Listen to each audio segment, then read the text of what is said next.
पंचवटी फौजदारास भोकसले, जखमी अवस्थेत सराईतीच्या आवळल्या मुसक्या। दिंडोरी नाका भागात सराईतांनी धारदार चाकूने सहाय्यक फौजदारास भोकसल्याची घटना घडली।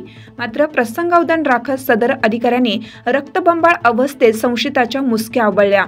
त्यानंतर या सराईतेला पंचवटी पोलिसांच्या स्वाधीन केलं।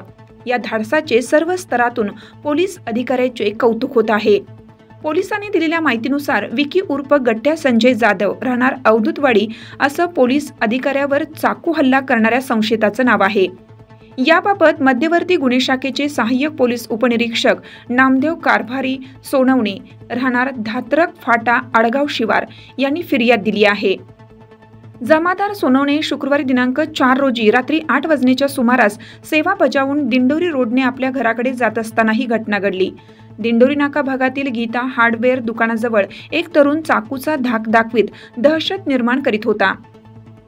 रेकॉर्डवरील संशयित गुन्हेगार विकी उर्फ गट्ट्या जाधव असल्याचे लक्षात येताच त्यांनी आपल्या ताब्यातील वाहन रस्त्याच्या कडेला लावून संशयिताच्या हातातील चाकू हिसकावण्याचा प्रयत्न केला।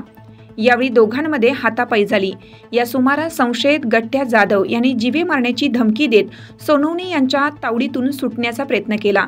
मात्र सोनवणे यांनी न जुमानता त्यांच्या हातातील चाकू हिसकावण्याचा प्रयत्न सुरूच ठेवल्याने ही घटना घडली। खाकी स्टाईल मुसक्या आवळण्यात आल्याचे लक्षात येताच त्यांनी सोनवणे यांच्या पोटात धारदार चाकू खुपसला आणि झटका मारून पोबारा केला। मात्र जखमी सोनवणे यांनी न डगमगता व जीवाची पर्वा न करता पोटातून रक्ताच्या चिरकांड्या उडत असतानाही त्याचा पाठलाग करून मुसक्या आवळल्या। सिने स्टाईल एक हातात पोटावरील चाकूवर धरून त्यांनी दुसऱ्या हाताने प्रतिकार करीत गोट्या जाधव यास चितपट केलं। काही नागरिकांच्या मदतीने याबाबतची माहिती पंचवटी पोलिसांना देण्यात आल्याने वरिष्ठ पोलीस निरीक्षक मधुकर कड यांनी आपल्या फौज फाट्यासह घटनास्थळी गाठून संशयितास ताब्यात घेतले।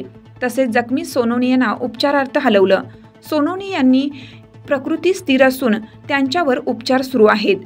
या प्रकरणी पंचवटी पोलीस ठाण्यात विकी जाधव याच्या विरुद्ध गुन्हा दाखल करण्यात आला असून पुढील तपास सहाय्यक पोलीस निरीक्षक पडोळकर करीत आहेत। या घटनेची गंभीर दखल घेत पोलीस आयुक्त संदीप कर्णिक यांच्यासह वरिष्ठांनी जमादार सोनवणे यांच्या प्रकृतीची चौकशी करीत त्यांच्या धाडसाचं कौतुक केलं आहे। लोकमान्य न्यूजसाठी संचालक लक्ष्मीकांत शिंदे, नाशिक।